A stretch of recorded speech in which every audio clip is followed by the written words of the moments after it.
Achilles. Achilles, Akirusu, also known as Rider of Red, aka No Rida, is the rider-class servant of Kabak Pental of the Red faction in the Great Holy Grail War of Fate/Apocrypha. Shiro Kodomine assumes command over him before he even meets his master, and through his machinations he later officially becomes Rider's master. He is one of the servants summoned by Ritsuka Fujimaru in the Grand Orders of Fate/Grand Order.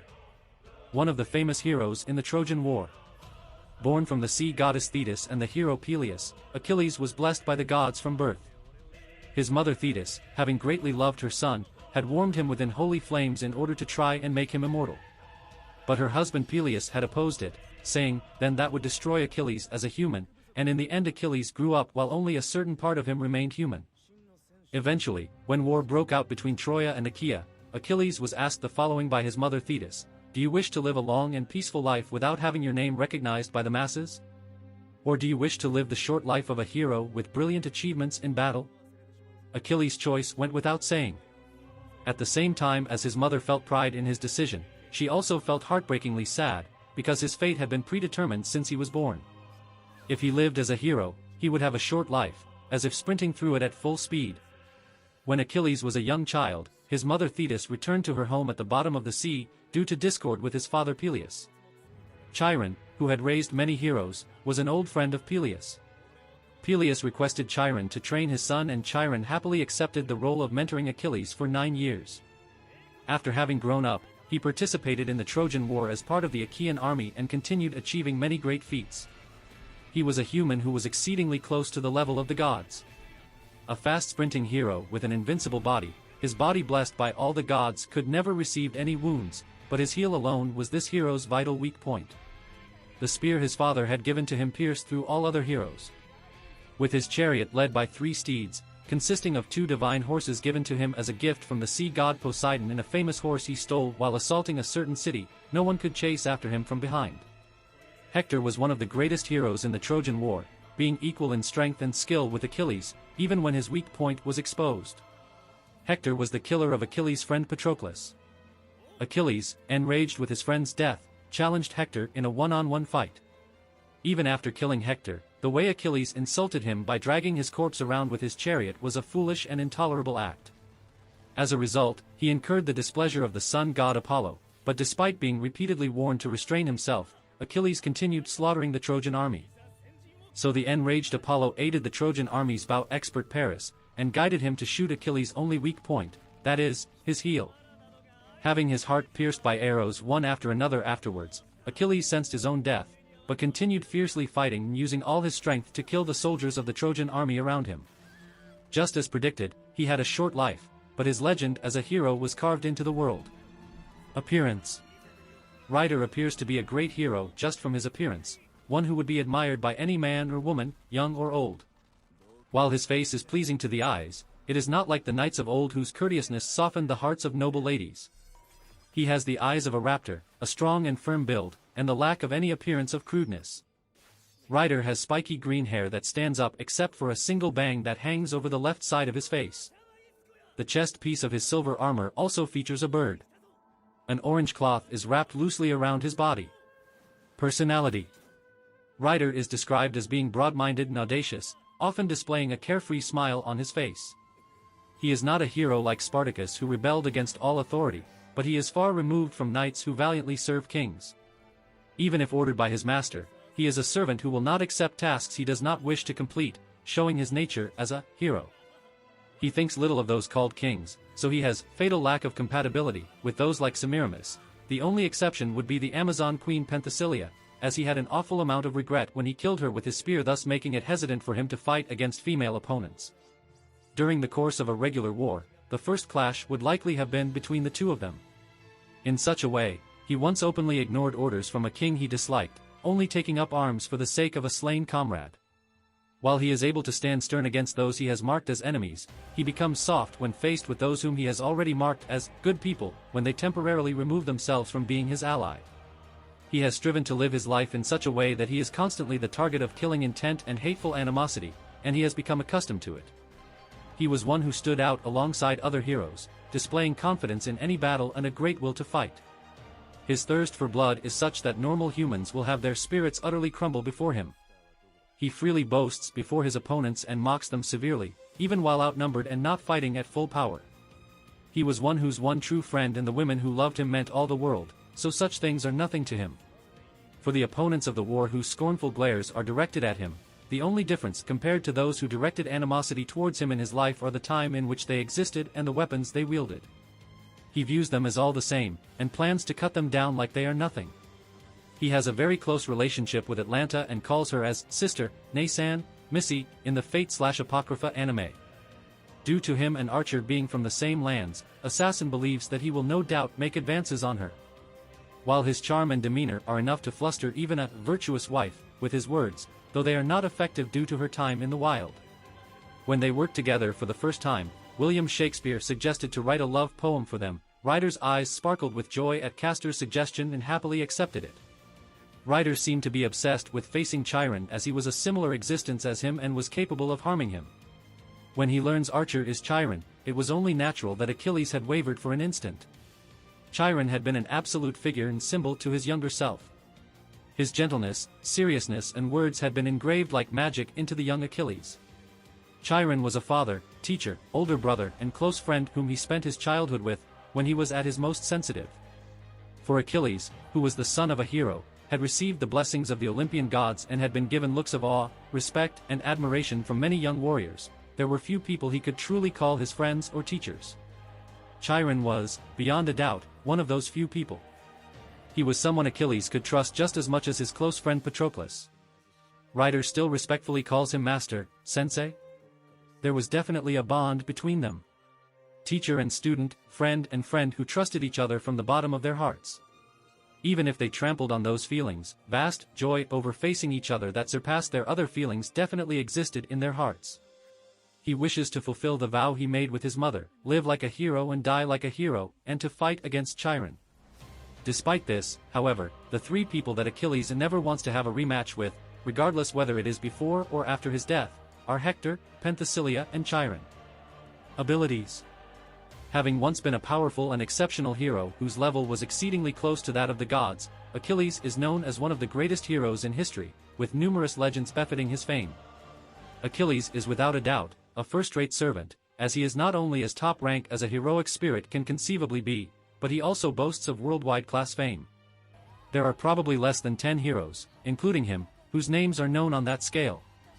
He is a hero who boasts the most outstanding popularity in Greek mythology, which definitely equals that of the legendary Greek hero, Heracles. After all, his name is attached to one of the vital points of the human body. Among the many servants from Greek mythology, his power ranks next to that of Heracles. Jason, the leader of Argonauts, states that Achilles is the second strongest hero in all of Greece. Due to Achilles' power, the subcategory Holy Grail War in Greece simply turned into a competition for his catalyst, just like the previous one was a competition for a catalyst for Heracles before he was banned. Being regarded by Chiron as an extremely overpowered rider, Achilles' parameters are quite excellent. During the Great Holy Grail War, Achilles was the undisputed strongest alongside Karna. Jeanne d'Arc estimates that Achilles possesses power and ability that rivals Karna, and states that his existence alone completely changes the course of the battle. Shiro Kodomine also states that Achilles could match Karna, and confirms that he possesses the strength necessary to oppose Vlad III, even within Romania. This is because Achilles' great fame is comparable to Vlad's, even within Romania. Even so, it was later noted that if the two were to fight, Vlad III would still have some degree of advantage over him. When Mordred heard Kodomine's words, she considered the possibility of her father being the servant he was talking about. Compared to the other servants of the Red faction, putting aside Mordred, who was operating independently, Karna and Achilles were truly unparalleled. As such, it is truly a case of two star players in a single team. Achilles' combat strength is noted to be great enough to face Avisprin's Adam, head-on, and achieve victory with ease. Something that took a team comprised of Mordred, Sieg, Chiron, Jeanne d'Arc and Astolfo perfectly following a coordinated tactic to defeat.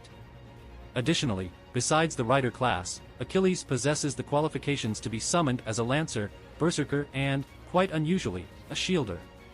His complement of noble phantasms is slightly different in each of the other classes. For instance, as a lancer, he would lose his chariot, but instead, his spear would gain the secondary effect of causing HP reduction.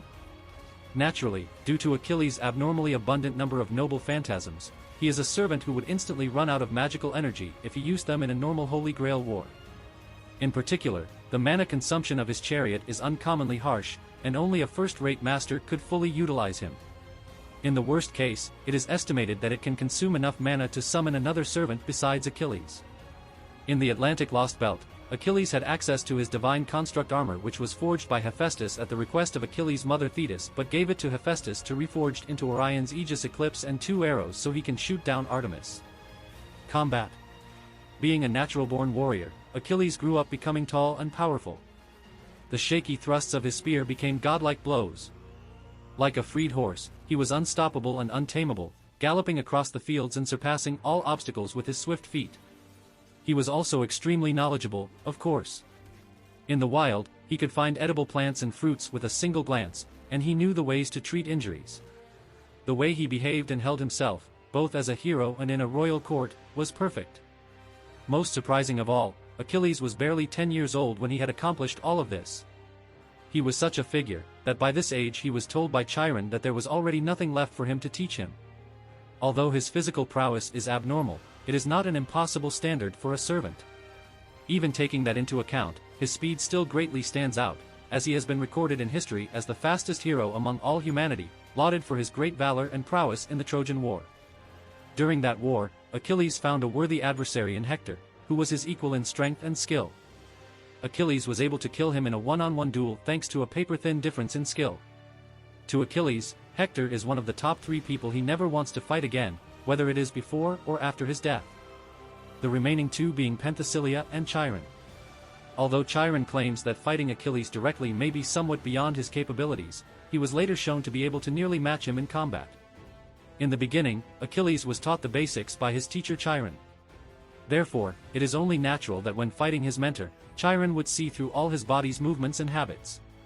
Achilles usually fights his opponents using basic techniques and trying to overwhelm them with his overwhelming speed. However, although normally speaking he would have easily gouged out Chiron's heart, Chiron was able to dodge his attack and press him back instead by targeting his weak spot. In order to temporarily corner Chiron, Achilles was forced to change up his fighting style with tricky moves in the middle of their fight. Unlike Chiron, who simply taught others, Achilles ran through numerous battlefields. After all, he had crossed blades, fought to the death, and exchanged friendships of the soul with many heroes. It was true that he had learned the basics from Chiron, but the corpses that Ryder had piled up in battle were also another truth for him. When imagining a hypothetical one-on-one battle against Achilles, Chiron was unable to see any assurance that he could win even if he fought Achilles in perfect form. When he considered it coolly, Archer was at a 7:3 disadvantage. Achilles' spear was certainly swift. Even if Chiron completely grasped his abilities and habits in battle, the possibility that he couldn't process the data fast enough in real time was extremely likely. Moreover, that was based on the assumption of first annulling the disadvantage of his foothold and his opponent not using his chariot. To bring about such a convenient development, considerable luck and planning was necessary. On the other hand, from Achilles' point of view, even if the battle took place on a flat field without any obstacles, Chiron would hold the advantage due to being able to see through his movements with his mind's eye, true, and clairvoyance. For example, if Achilles took the poisonous serpent stance with his spear, an effective style where he holds the middle part of the handle and in order to use quick thrusts while warding off the enemy's attacks, the moment he took this stance, Chiron would immediately know where he would aim. Naturally, the situation wasn't as bad as it seemed, as in the hypothetical battle just now, Achilles had fought in a situation where his speed was not taken into account. Nevertheless, since Chiron has greater battle power than Achilles, if Achilles made a mistake right from the start it would be fatal. Since they both knew almost all of each other's moves, he could tell the fight would end in this manner by logically thinking it through. Since both of them moved completely logically, the first one to make a mistake would lose. Just Achilles' skill with the spear is so great that he would have no trouble being summoned as a lancer. In his battle against Siegfried and Frankenstein, he felt no disadvantage at all. Their combined assault, aiming both high and low, was splendidly deflected by Achilles. Although the Greek hero seemed invincible, thanks to Achilles not fighting them seriously, armor of Fafnir was capable of nullifying all damage Saber took, allowing him to keep the fight balanced for the time being. One thrust from Achilles' spear is strong enough to pierce the scales of Semiramis's divine fish scales with ease.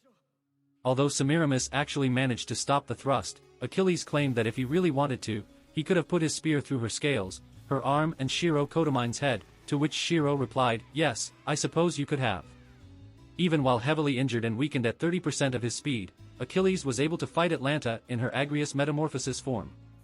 Despite the increased power and speed of her attacks, Achilles was able to deflect her arrows and fatally wound her with a spear throw, sealing her movements in the process so he could close the distance and rip of the pelt. Furthermore, Achilles has a sword that he can use in conjunction with his spear, in order to fight hordes of enemies. During the Atlantic Lost Belt, Orion made a contest with Achilles to see who could kill more demonic beasts, the fastest. Since Achilles was at 30% of his full speed due to his heel having been pierced, and thus, also lost his immortality, Orion proposed giving him a handicap to make up for his injury. However, Achilles didn't accept it. With the backing of Ritsuka Fujimaru, Orion reached a draw in numbers and won in terms of speed. Although Achilles didn't put his injury as an excuse, he says he lost because he hadn't put together a plan of attack as well as he could have. With the backing of Ritsuka, Achilles won in both number of kills and speed. Achilles can also throw his spear fast enough to surpass the sound barrier. Although it is said that it is close to impossible to evade this attack, Vlad III in his Legend of Dracula form was able to stop it with just one hand. A feat as outrageous as grabbing a flying missile bare-handed. Naturally, his hand's flesh was torn to shreds, his nerves were snapped apart, and his bones were smashed loudly. However, he regenerated his hand faster than the speed at which he had been wounded. Achilles is capable of reacting to Chiron's arrows by detecting the swirl of magical energy and slight disturbance in the air, allowing him to swiftly turn his head to face the incoming attacks. Leaving even Chiron speechless, Achilles was able to catch and crush one of his arrows between his teeth by predicting that it was aimed for his forehead and, instead of avoiding it, stopping it head-on. Due to being trained by Chiron in the world's oldest mixed martial art, pankration, Achilles is very skilled in unarmed combat, utilizing powerful punches, elbows, and kicks to overwhelm his opponent with his sheer power and speed. A single kick was able to crush Chiron's eye and another was able to send him flying. He can perform throws and locks as well, to slam an opponent to the ground or break their neck. During his bare-handed duel against Chiron, his final punch went through his chest and was stated to not be inferior to a noble phantasm. Skills: Magic resistance, C rank, cancel spells with a chant below 2 verses. Cannot defend against magecraft on the level of greater magecraft and greater rituals. Writing, A+ rank, the ability for writing. Creatures on the level of Phantasmal Beast and Divine Beast can be used as mounts. However, that does not apply to members of the dragon kind. Personal skills: Battle continuation, a rank. Achilles is able to fight even when given grievous injuries. Compared to Siegfried's weak point that can allow even the weakest of servants to kill him, Rider, who doesn't know when to give up, can continue fighting for a time even after either of his weak points, his heel and heart, are struck. During the Atlantic Lost Belt, despite having his heel pierced and spiritual cord destroyed by Lost Belt Chiron's Antares snipe, Achilles was able to stall Chiron for a long period of time while destroying his Atlantis guard. Valor, A+ rank. Thanks to this ability, Achilles is able to nullify mental interference such as coercion, confusion, and glamours. Damage in hand-to-hand combat is also increased. Divinity, C rank. Achilles is the child of sea goddess Thetis and the human hero Peleus. Affection of the goddess, B rank. A skill that represents the affection is from his mother, Thetis. Other than mana and luck, all parameters are increased by 1 rank. Noble phantasms: Troia's Tragoidia. As a rider class servant, Achilles possesses an A rank chariot driven by 3 steeds. The horses consist of the 2 divine horses bestowed by the sea god Poseidon and the famous horse which Achilles stole from a city. The great acceleration of this noble phantasm pierces the sound barrier in a mere instant, and allows Achilles to trample down the battlefield with Godspeed. The increase in speed is also proportional to increase in damage dealt. Due to moving at the speed of light, this chariot is impossible to avoid and impossible to defend against, and its charging power is tremendous. It is virtually perfect in both attack and defense, one of the pinnacles of what heroes could accomplish. Although Achilles' chariot can close in on Chiron faster than Chiron's arrow could reach him, Chiron's mind's eye, true, and clairvoyance allowed him to predict the coordinates it would pass through. By doing so, he could fire arrows before Achilles moved, allowing him to successfully kill one of the 3 steeds with a single headshot. Knowing that he'd eventually be at a disadvantage if the fight continued, Achilles left his chariot and engaged Chiron in close-range combat. Sieg and Avisprin note that attacking Semiramis' Hanging Gardens of Babylon with just Achilles' chariot and Astolfo's hippogriff alone would be quite difficult. Dromius Comets, In his legend, Achilles is recorded as the fastest hero in human history. This is embodied in his noble phantasm Dromius Comets, a continuously invoked noble phantasm that is activated by stepping out of his chariot. He can run through a giant battlefield in one breath and obstacles on the field will not slow him down. Generally speaking, there were no servants in the Great Holy Grail War who could beat him in terms of speed, even when he wasn't mounted on his chariot. There is no one, either before or after his death, who had beaten the great hero Achilles of the Trojan War in speed. Even inside the Hanging Gardens of Babylon, where the fame of all servants beside Semiramis is reduced to zero, Karna, who is also quick-witted and agile, is noted to be one step slower than Achilles. Achilles' speed is equated to instantaneous movement, and he is able to strike anything that enters into his field of vision, as he can close the distance instantly. Although he must expose his weak point, his speed is so overwhelming that not many heroic spirits can keep up with him. The way Rider thrusts his spear is truly divine speed incarnate. Even if an enemy can see through all his attacks, they are unable to completely avoid or block all of them. There are only a few servants who could catch up with his speed. In terms of running speed, Achilles is one of the few people who possess speed equal to Atlanta, who is confident that the swiftness of her feet wouldn't lose to even him. Andreas Amarantos, Achilles' entire body, excluding his heel, boasts the blessing of immortality, which negates all attacks from those who don't possess divinity. Also, if the skill's rank isn't equal or higher than Achilles, the damage won't go through completely, reduced to 75% of the damage for D rank and to 50% for E rank. Achilles is also susceptible to divine constructs. In that case, the damage he receives depends on the rank of the divine armament. Should his heel ever be pierced and injured, Achilles would be severely weakened as his overall grade as a heroic spirit would lowered, he would lose his Dromius Comets noble phantasm and have his running speed reduced by 70%. Furthermore, he would no longer be able to make use of Andreas Amarantos either.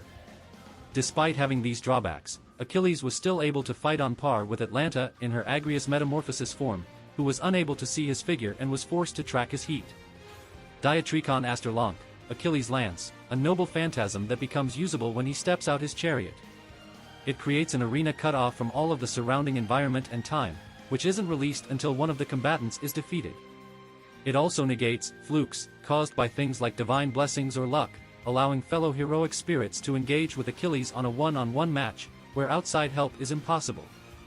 Achilles can only use this noble phantasm against male opponents he wishes to fight and who have enough courage and skill to respond to his challenge.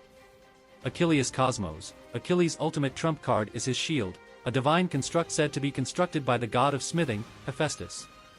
The shield protects the wielder by deploying a miniature world and can block nearly any attack, whether it be from an anti-unit, anti-army, anti-fortress, anti-country, or even anti-divine noble phantasm. However, due to this noble phantasm's nature, it is weak against anti-world noble phantasms. Achilles boasts that once the shield is activated, it can fend off any manner of attack, be it from a man, army, castle, or even god. Its defensive power was high enough to completely block Karna's Vasvi Shakti, although it shattered afterwards. Achilles is also able to use this shield to attack as well. After deploying the noble phantasm, he would aim to crush the enemy with that miniature world by continuously pushing forward. Most likely, Hephaestus never thought of such a method of using it. It doesn't require considerable skill and power to invoke its true name.